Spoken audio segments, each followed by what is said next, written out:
ایک شخص راستے میں کھڑا ہے، کسی نے چلتے ہوئے ایک بکسا اس کے ہاتھوں میں دے دیا، کھول کے دیکھا تو اس بکسے میں سونا بھرا ہوا ہے، لال و جواہرات بھرے ہوئے ہیں، ایک ایک ہیرا اس کا کروڑوں اربوں خربوں کا ہے۔ یہ امتحان ہے، اس کا اہل کہاں ہے؟ پتہ نہیں یہ ابھی ہاتھوں میں ہوگا کہ پیچھے سے پکڑا ہی آ جائے گی۔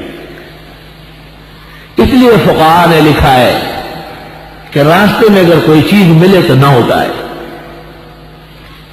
اور حنابلہ کے ہاں تو کسی نیت سے نہیں اٹھایا، ہاتھ کاٹ۔ کیوں اٹھایا آپ؟ یہ اٹھانا ہے دلیل لیس اور سارق ہونے کی، چور ہونے کی دلیل ہے۔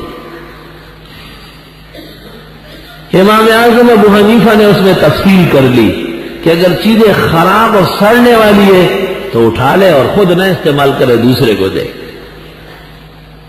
اور اگر چیزیں حفاظت کی ہے تو شہادت کی موجودگی میں اٹھا لے، دو چار آدمیوں کو گواہ بنانے کہ دیکھو یہ چیز یہاں سے مل رہی، یہ میری نہیں ہے، راستے میں وہ اٹھا کر، تاکہ چوری کا الزام رفع ہو جائے۔ اور اس پر تو اتفاق ہے کہ 1 سال تک ملک کے تمام نشریوں میں اعلان کرنا ہوگا، اخبارات میں بھی، رسائل میں بھی، ریڈیو میں بھی، اور وہ شیطانی ذریعے ٹیلی ویژن میں بھی، اور جہاں جہاں ذرائع سے لوگوں کو پتہ چل سکتا ہے۔ آپ کہیں گے کہ میرا کیا کام ہے، میں کیوں کروں؟ شریعت کہتی ہے تجھ پر عذاب آیا خدا کا، عذاب سہل، کیوں اٹھا رہے تھے؟ کیوں اٹھا رہے تھے؟ سہل ہے عذاب، یہ ہلکا ہے اس عذاب سے جو اس کے بعد آئے گا۔ اللہ اکبر۔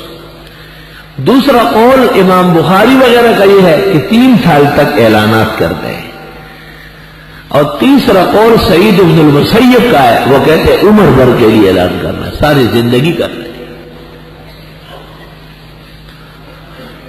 اور جب ہر طرح ایجنسیاں تھک گئی اور کوئی ذریعہ ایسا نہیں کہ وہ اصل چیز کا مالک تلاش کرے، تو پھر کچھ لوگوں کی شہادت کے سامنے فقراء و مساکین کو خیرات کر لے، اور اس شرط پر کہ اگر اصل مالک ملا ہم یہ گواہ پیش کریں گے، اگر نہیں مانا تو یہ ہماری طرف سے ہو گیا، اس کو تاوان نہیں لے۔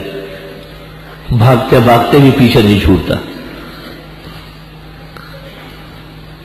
تاکہ لوگ راستے میں پڑی ہوئی چیز کو ہاتھ لگانے سے یوں کترائے تو میں مصیبت نہیں مول لے سکتا، میں کیوں اتنے اعلانات میں پڑ جاؤں، نہیں اٹھا سکتا۔ اور اٹھا لیا تو اگر تحقیق صحیح نہیں کی گئی تو ہاتھ جائے گا، یہاں سے ہاتھ کاٹا جائے گا۔ اور اگر یہ پتہ چل گیا کہ یہی اس کی عادت ہے، اس طرح چیزیں جمع کرتا ہے، تو بعض فقہاء کہتے ہیں گردن زنی ہوگی، اس شخص کی گردن کاٹ کے بڑے بازار میں لٹکاؤ کہ لوگوں کی چیزیں اٹھانے والا ہے، یہ جو ایسا کرے گا ایسا پائے گا۔